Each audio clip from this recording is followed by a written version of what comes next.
సమానార్థమైన నిబంధన చేసేదను. అది నాకును వారికి నిత్య నిబంధనగా ఉండును. నేను వారిని స్థిరపరిచెదను. వారిని విస్తరింపచేసి వారి మధ్య నా పరిశుద్ధ స్థలం నిత్యము ఉంచెదను. నా మందిరము వారికి పైగా నుండును. నేను వారి దేవుణ్ణయిందును. వారు నా జనులయిందురు. మరియు వారి మధ్య నా పరిశుద్ధ స్థలం నిత్యము ఉండుటను బట్టి యెహోవానైన యెహోవానైన నేను ఇశ్రాయేలును పరిశుద్ధపరచువాడినని అనుజనులు తెలుసుకొందురు. ఇంత వాక్యం. ప్రభువా మమ్మల్ని కనికరింపుము. దేవునికి స్తోత్రము కలుగును గాక.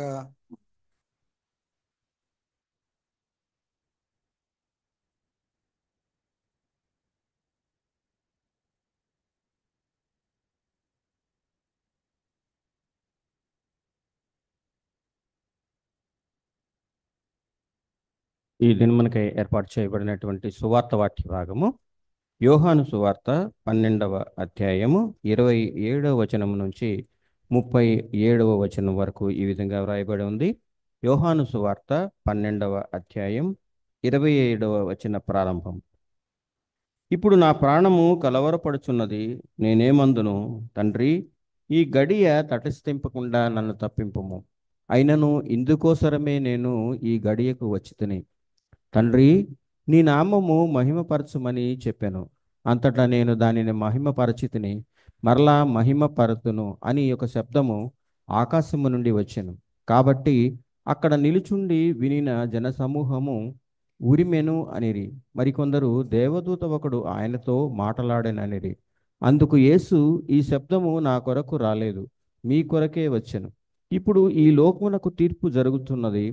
ఇప్పుడు ఈ లోకాధికారి బయటకు త్రోసివేయబడను. నేను భూమి మీద నుండి పైకెత్తబడిన ఎడల అందరినీ నా యొద్దకు ఆకర్షించుకుందునని చెప్పాను. తాను ఏ విధముగా మరణము పొందవలసి ఉండనో సూచించుచు ఆయన ఈ మాట చెప్పాను. జనసమూహము క్రీస్తు ఎల్లప్పుడూ ఉండునని ధర్మశాస్త్రము చెప్పుట వింటివి. మనుష్య కుమారుడు పైకెత్తబడవలెనని నీవు చెప్పుచున్న సంగతి ఏమిటి? మనుష్య కుమారుడగు ఈయన ఎవరని ఆయన అడిగిరి. అందుకు యేసు, ఇంక కొంతకాలము వెలుగు మీ మధ్య ఉండును. చీకటి మిమ్మును కమ్ముకొనకుండునట్లు మీకు వెలుగు ఉండగానే నడువుడి. చీకటిలో నడుచువాడు తాను ఎక్కడికి పోవచ్చున్నాడో ఎరుగడు. మీరు వెలుగు సంబంధులగనట్లు మీకు వెలుగుండగానే వెలుగునందు విశ్వాసం ఉంచుడని వారితో చెప్పాను. యేసు ఈ మాటలు చెప్పి వెళ్ళి వారికి కనపడకుండా దాగి ఉండెను. ఆయన వారి ఎదుట ఇన్ని సూచక క్రియలు చేసినను వారు ఆయన యందు విశ్వాసం ఉంచలేదు. ప్రభువా మమ్మల్ని కనికరింపుము. దేవునికి స్తోత్రము కలుగును గాక. ఈ సాయంకాల సమయంలో మన యవనస్తుల్లో మరొకరు సుశాంత్ దేవుని యొక్క వాక్యాన్ని ధ్యానించడానికి సిద్ధపడి ప్రార్థనాపూర్వకంగా ఆయన వచ్చి ఉన్నారు. మరి సుశాంత్ మనందరికీ తెలుసు. మరి చాలా తలాంతులు కలిగిన యవనస్తుడు. ఆ బిడ్డ కోసం ప్రార్థన చేయండి. ఆయన దేవుని యొక్క వాక్యాన్ని ధ్యానం చేసుకుంటా దానికి సిద్ధపడుగా మనందరం కలిసి మన కీర్తన పుస్తకాల్లో 405వ కీర్తన దేవుడే నాకు ఆశ్రయం అనే కీర్తన పాడుకుందాం.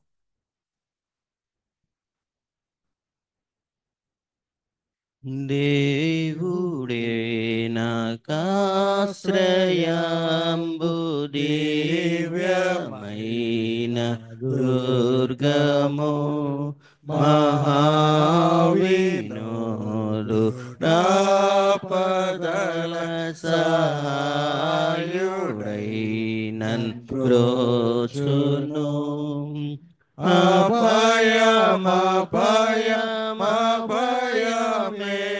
పుడానందమానంద ఆనందమోగ దేవుడే నాకాశ్రయాంబు, దివ్యమైన దుర్గము, పర్వతములు కదలినని యూర్విమారు పడినను, సర్వమున్ ఘోషించుచుని సన్నిధిని పొంగినను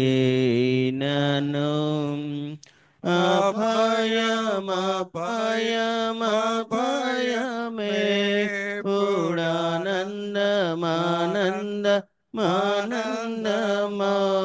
పూడానందమానందమౌగా దేవుడే నాకాశ్రయంబు దివ్యమైన దుర్గము దేవుడెప్పుడు తోడుగా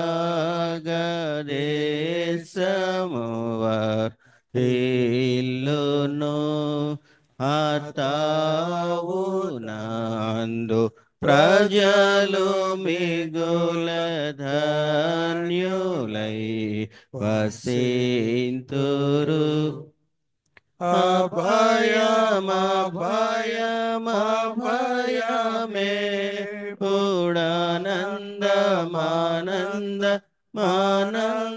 పూడానందమానందమౌగా దేవుడే నాకాశ్రయంబు దివ్యమైన దుర్గము రాజ్యముల్ కంపించిన రాష్ట్రముల్ ఘోషించిన పూజ్యుడౌ యెహోవా వైరి భూని సంహరించును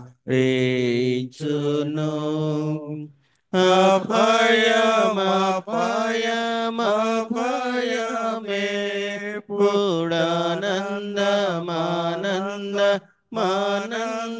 పూడానందమానందమౌగా దేవుడే నాకాశ్రయంబు దివ్యమైన దుర్గము విల్లు వీరసు నాయన తెగబల్లెము నరకు నాయన చెల్ల జదర జేసిరి పులనెల్ల ద్రోన్సు నాయనే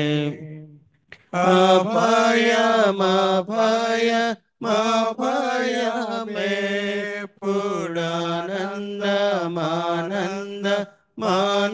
పూడానందమానందమౌగా దేవుడే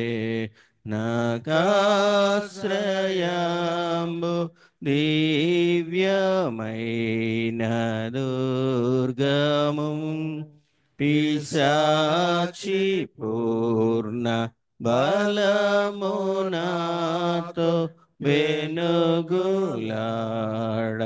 జడియను నశించు శత్రు గణము దేవునాజ్ఞ వలన మడియును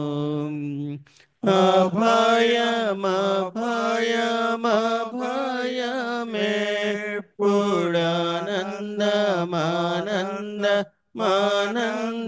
పూడానందమానందమౌగా దేవుడే నాకాశ్రయంబు దివ్యమైన దుర్గము కోటయునా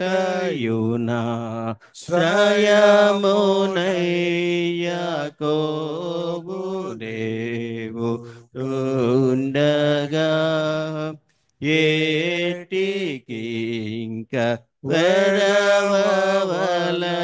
వెరవలయునెప్పుడు నాకు పండుగా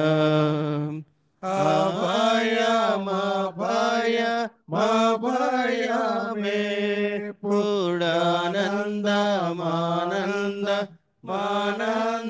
పూడానందమానందమౌగా దేవుడే నాకాశ్రయము దివ్యమైన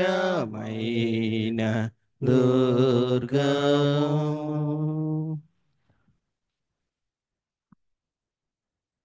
చిన్న ప్రార్థన చేసుకుందాం. కృపగల దేవా తండ్రి అయిన నీకే సకల మహిమ కలుగును గాక. ఈరోజు మేము ఈ మండలకాల ధ్యానానికి మేము ఇక్కడ కూడి ఉండగా నీవే మాకు ఇక్కడ నడిపించమని అడుగుతున్నాం దేవా. అలాగే ఇక్కడ కూడి వచ్చిన సంఘం అంతటితో ఇక్కడ వాక్యం బోధించడానికి నాకు అందరికీ నీవే నడిపించమని అడుగుచు యేసు పరిశుద్ధ నామమున అడిగి వేడుకొని ప్రార్థిస్తున్నాం పరమ తండ్రి. ఆమేన్.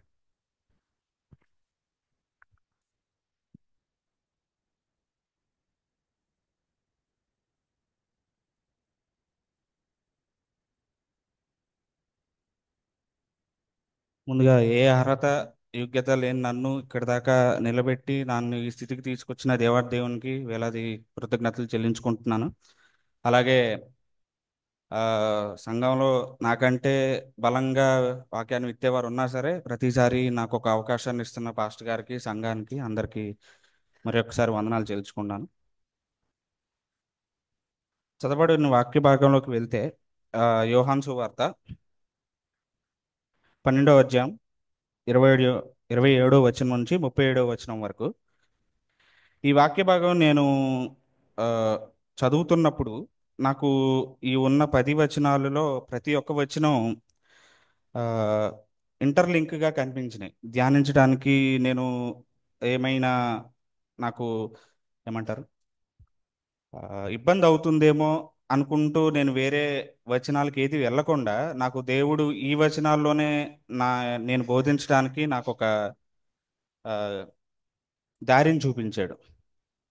మొదటి వచనం ఇలాగ రాయబడి ఉంది. ఇప్పుడు నా ప్రాణం కలవరపడుచున్నది, నేనేమందును తండ్రి ఈ గడియ తటస్థింపకుండా నన్ను తప్పించుము, అయినను ఇందుకోసమే నేను ఈ గడియకు వచ్చి తిని అని ఉంది.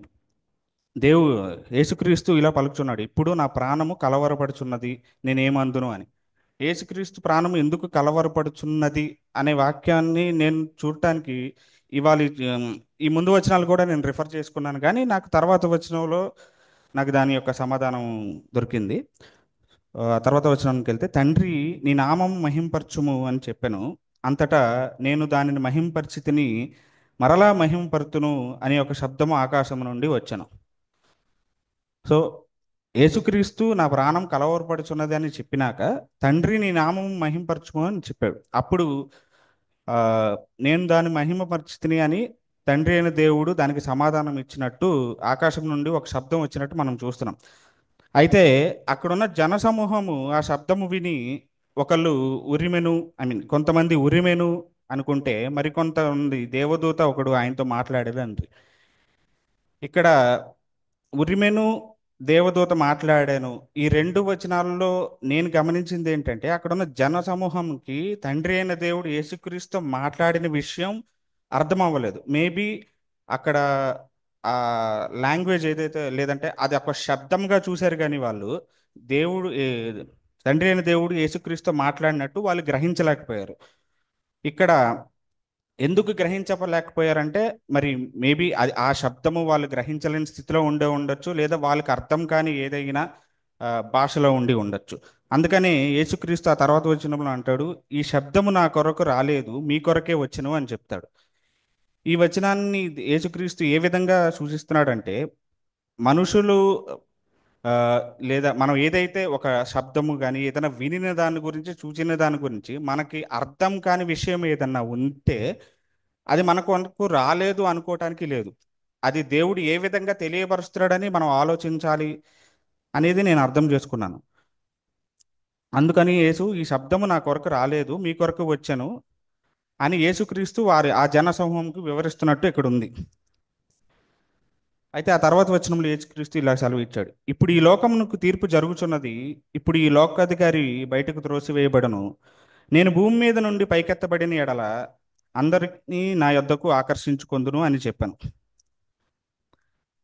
తాను ఏ విధంగా మరణము పొందవలసి ఉండునో సూచించుచు ఆయన ఈ మాట చెప్పాను. నేను మొదట చెప్పినట్టుగా దేవుడు ప్రాణం ఎందుకు కలవరపడుచున్నది అన్నదానికి తర్వాత తండ్రి నామం మహింపరచు, ఇలా ప్రతి వచనానికి ఇంటర్లింక్ ఏదైతే నేను ప్రస్తావించానో ఇక్కడ 33వ వచనం దేవుడు ఏ విధంగా మరణం పొందవలసి ఉండునో సూచించుచు ఈ మాట చెప్పాను అని ఉంది. అంటే యేసుక్రీస్తు మరణము పొందుతాడని యేసుక్రీస్తుకి ఏ విధంగా అయితే ముందు తెలుసో అదే విధముగా ఆ నామము మహిమపరచబడటం అనేది తండ్రి అయిన దేవుని పలికిన మాటలో నేను దాన్ని మహిమపరిచితిని మరలా మహిమపరచును అని వచ్చిన ఆకాశం నుండి శబ్దము యొక్క సారాంశము.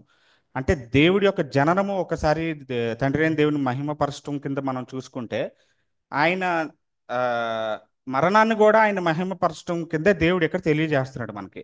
ఏ అంటే తండ్రి అయిన యేసుక్రీస్తు జననం కానీ యేసుక్రీస్తు మరణం కానీ ఆయన ఈ లోకానికి వచ్చిన పర్పస్ ఏదైతే ఉందో ఇక్కడ తెలియజేస్తున్నాడని అనుకుంటున్నాం.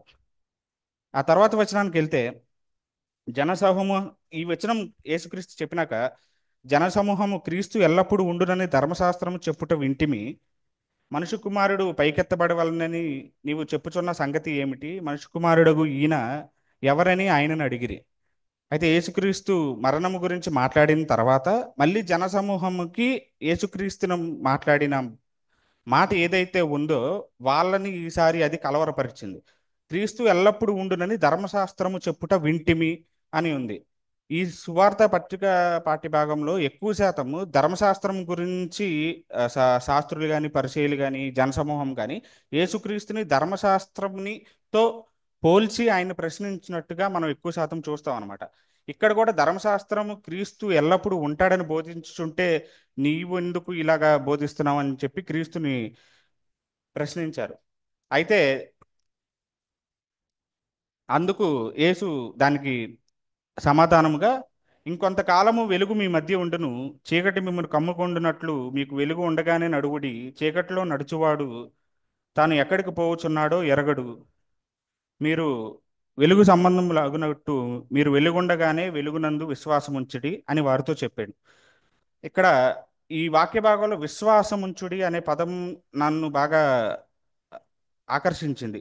విశ్వాసముంచుడి అని దేవుడు ఏ విధంగా మనతో మాట్లాడుతున్నాడు అంటే, వెలుగుండగానే నడవమని ఒక మాట చెప్పి ఆ మాట యందు విశ్వాసం ఉంచమని. అంటే విశ్వాసం అంటే మన లోక తీరులో విశ్వాసం ఏ విధంగా చూస్తామో మనకు తెలియదు, కానీ దేవుని యొక్క మాట చొప్పున విశ్వాసం అనేది ఆయన ఆయన చూపించిన మార్గంలో ఆయన చూపించిన క్రియలు ఏదైతే ఉన్నాయో దాని యందు నడుచుకోవటమే విశ్వాసం అనే నేను నమ్ముచున్నాను. సో అలాగా పాత పాత నిబంధన ధర్మశాస్త్రం అనేది పాత నిబంధన పాఠ భాగ్యంలో ఉంది కాబట్టి పరిచయులు కానీ శాస్త్రులు కానీ ఎక్కువ దాంతో ధర్మశాస్త్రం, మోషే చెప్పిన ధర్మశాస్త్రము అని చెప్పేసి మనం 2 రోజుల క్రితం మాట్లాడుకున్న వాక్య భాగంలో దేవుని శోధించినట్లు మనల్ని విన్నాము. అదే విధంగా ఇక్కడ జనసమూహము కూడా అదే అడుగుతున్నారు. ధర్మశాస్త్రము ఒక విధంగా చెప్తుంటే నువ్వు ఇంకో విధంగా చెప్తున్నావు అని చెప్పి యేసుక్రీస్తుని అడిగినట్టు మనం ఇక్కడ చూస్తున్నాం. దానికి ఆయన ఇచ్చిన సమాధానమే ఈ వెలుగుండగా వెలుగున్నాడు. వెలుగు అని అంటే ఎవరంటే యేసుక్రీస్తు చెప్పిన దాని ప్రకారం నేనే వెలుగును మార్గం సత్యము అన్నట్టు. సో నేను చూపించిన మార్గంలో నేను చూపించిన దారిలో నడవమని యేసుక్రీస్తు ఈ వాక్యం ద్వారా మనతో బోధించుచున్నాడు. అయితే ఈ విశ్వాసముంచుడి అనే ముందు వెలుగుండగానే వెలుగునందు విశ్వాసముంచుడి అని రాయబడి ఉన్నది. అంటే వెలుగునందు విశ్వాసం దేవుని యందు విశ్వాసం. విశ్వాసం అంటే ఆయన చేసే క్రియలు ఎందుకు కాదు, కానీ ఆయన చేసిన క్రియలనే అట్ ద సేమ్ టైం ఆయన చూపించిన దారిలో నడవమని ఇక్కడ చెప్తున్నాడు. దీన్ని ఒక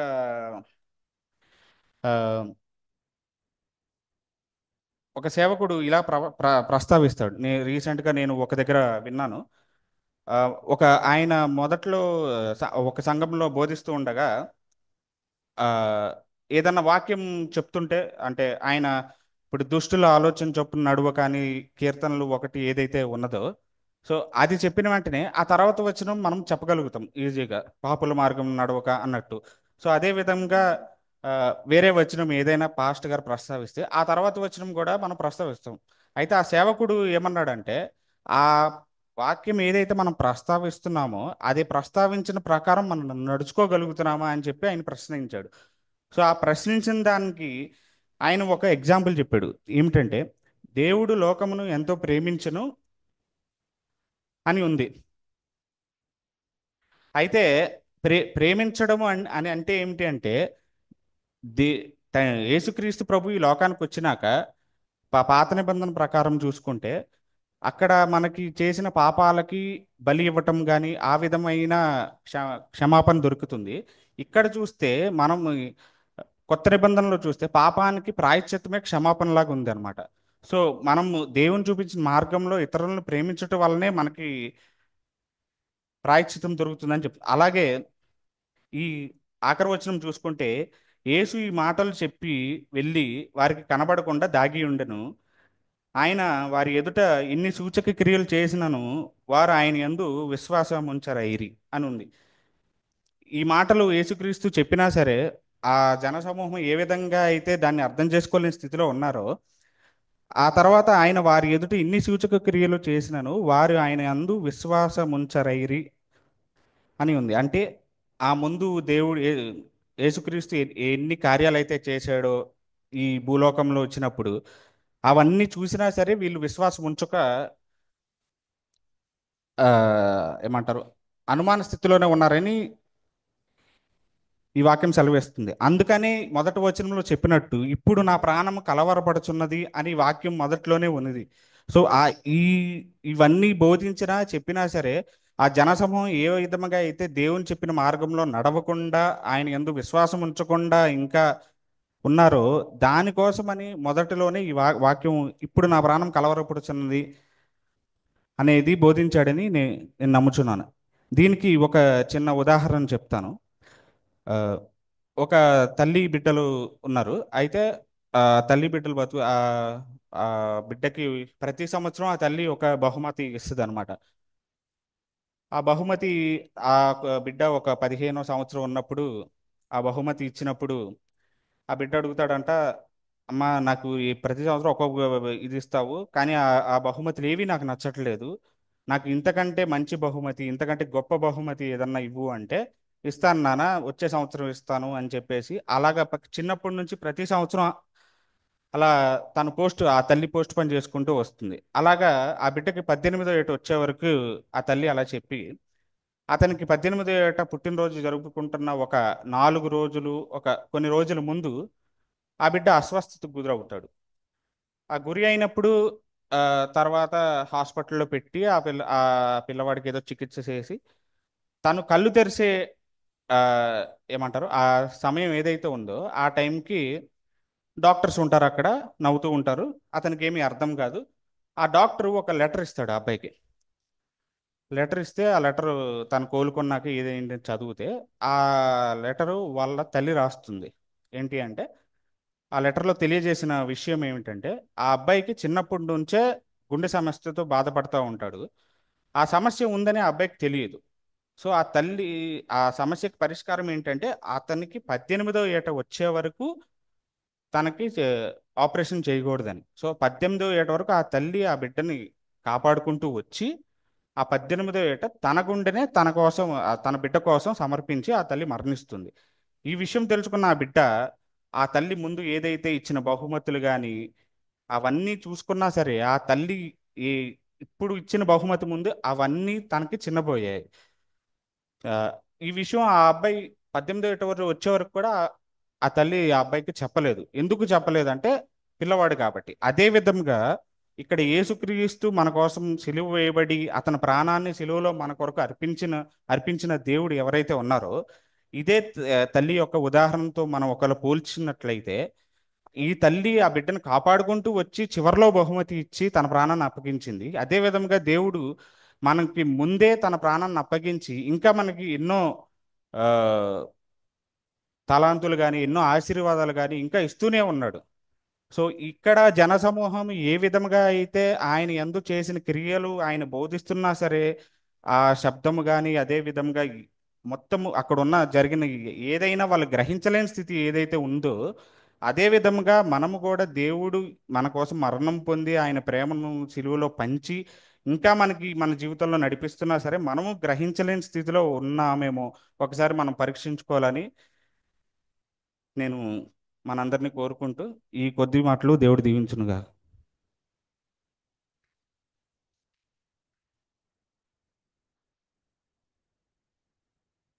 థ్యాంక్ యూ సుశాంత్.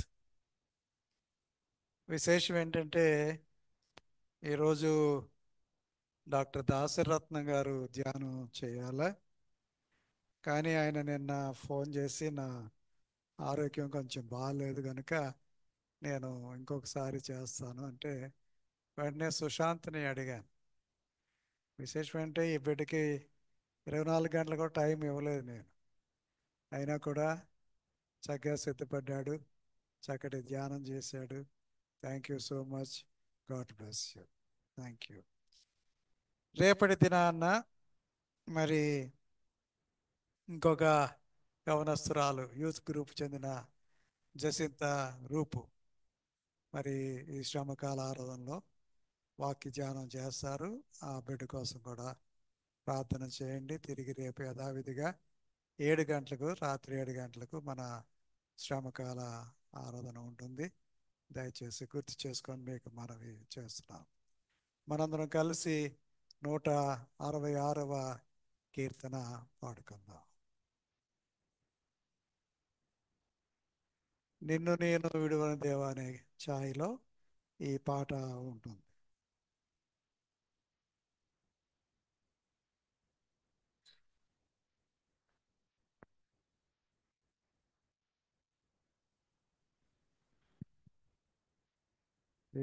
యేసురాజు నీదు ప్రేమ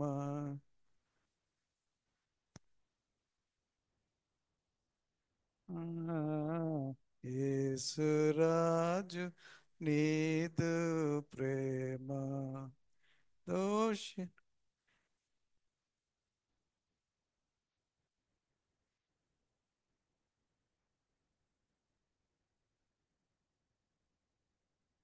యేసురాజు నీదు ప్రేమ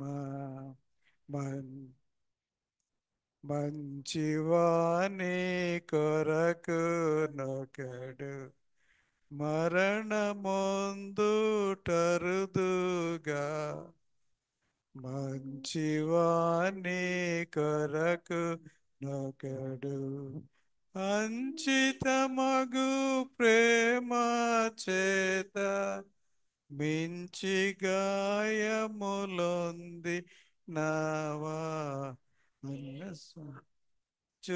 నీదు ప్రేమ చేయరాని దుష్కర్మములు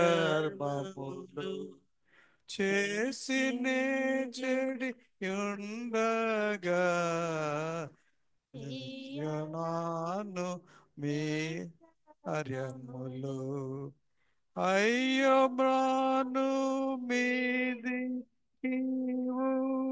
ఈయకొని సీతివా యేసురాజు నీదు సేవా గెత్సెమనే వనములోకి చొచ్చి తండ్రి చిత్తమై గెత్సెమనే వనములోకి ఇచ్చిన నా శ్రమల పాత్ర బుచ్చుకొని ధరించిన యేసురాజా నీదు ప్రేమ హస్తము పదము ప్రక్కలు మస్తకపు గాయములలో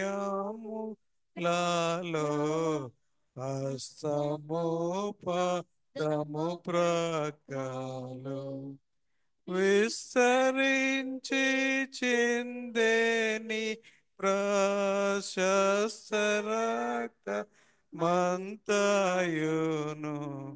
యేసురాజా నీదు ప్రేమ కొండ మీద నిన్ను చూడ గుండెలదిరి పోవునే కొండ మీద నిన్ను చూడ నిండు ప్రేమ చేతనా మెండు బాధ నోచిన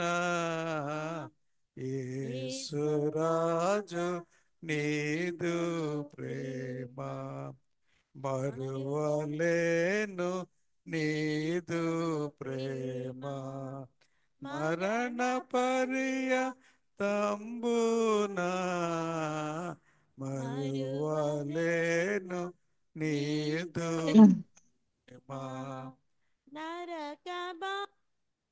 లన్నీ నీవా కొరతపై వహించిన యేసురాజు నీదు ప్రేమ నిన్ను తలచ నా నిరీక్షణ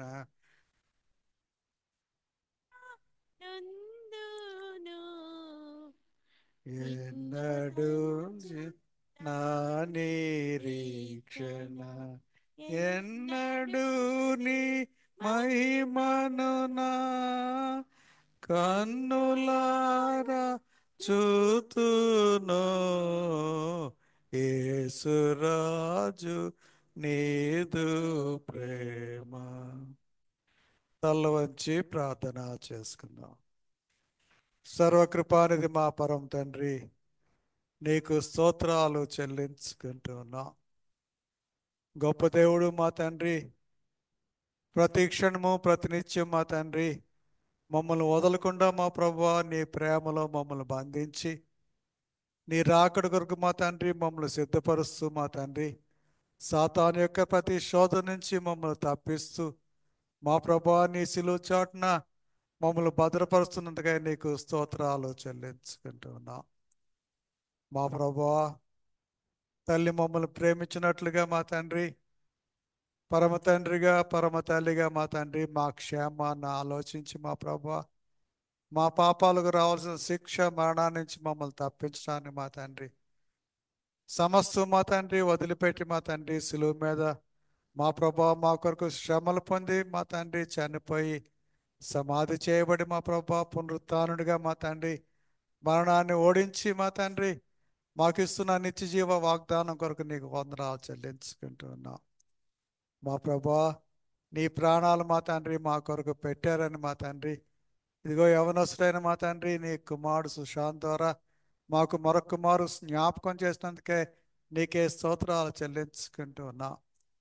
యవన దశలో మా తండ్రి నిన్ను ప్రేమించి నీ కొరకు తను తాను సమర్పించుకుని మా ప్రభువా ఈ బిడ్డ నీ వాక్య ధ్యానంలో మరొక మారు మమ్మల్ని తట్టినందుకు మా హృదయాలను మా తండ్రి తెరిచే ప్రయత్నం చేసినందుకు నీకు స్తోత్రాలు చెల్లించుకుంటూ నీ కుమారుని విత్తిన వాక్యాన్ని మా తండ్రి మా హృదయాల్లో మా ప్రభువా మా తలంపుల్లో మా తండ్రి నాటుమని మా తండ్రి వృద్ధి చేయమని ప్రార్థన చేసుకుంటున్నాం.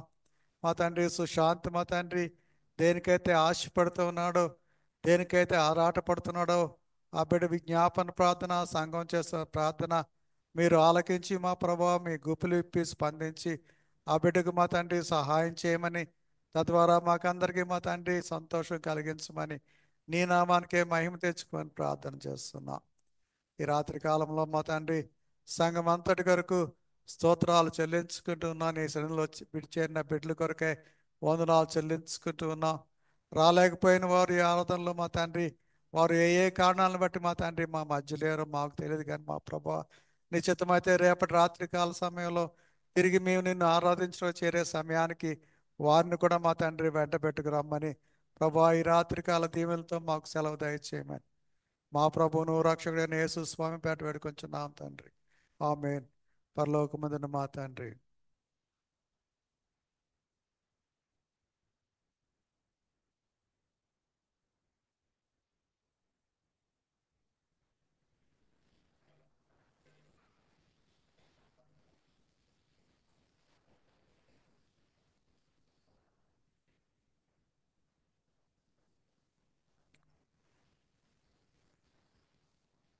మన ప్రభు అయిన యేసుక్రీస్తు వారి ప్రేమ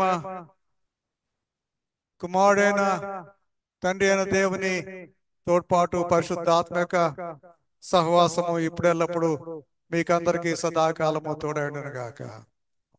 ఆమేన్.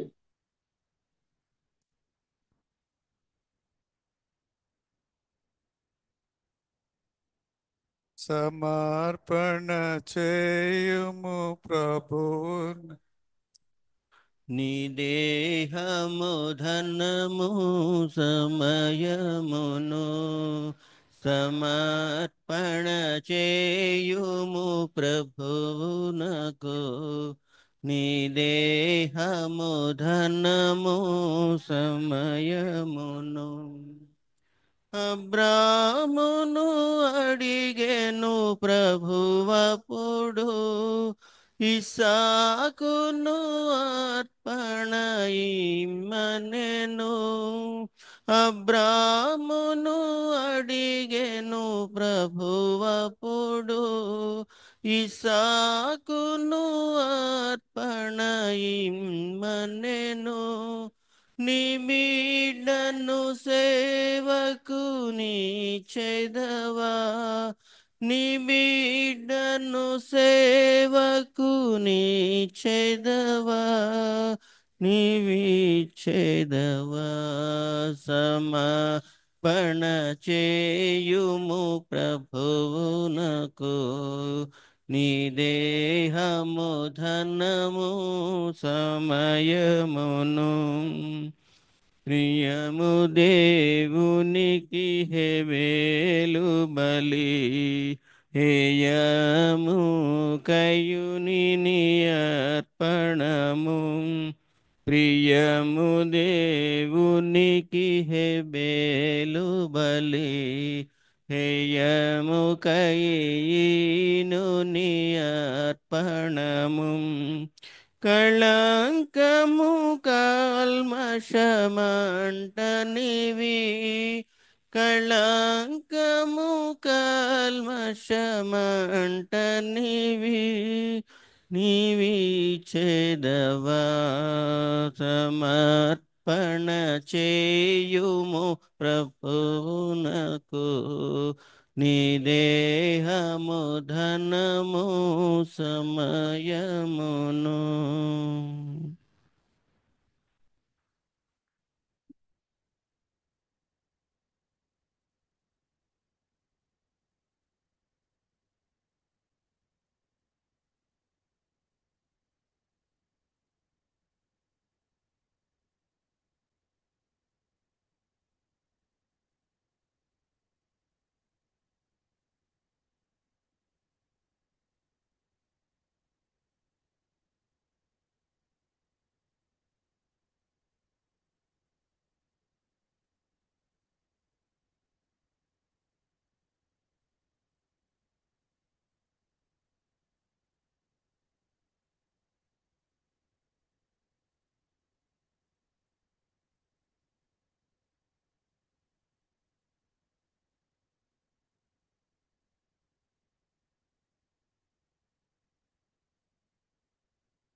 நான் என் வீடும் என் வீட்டாரனை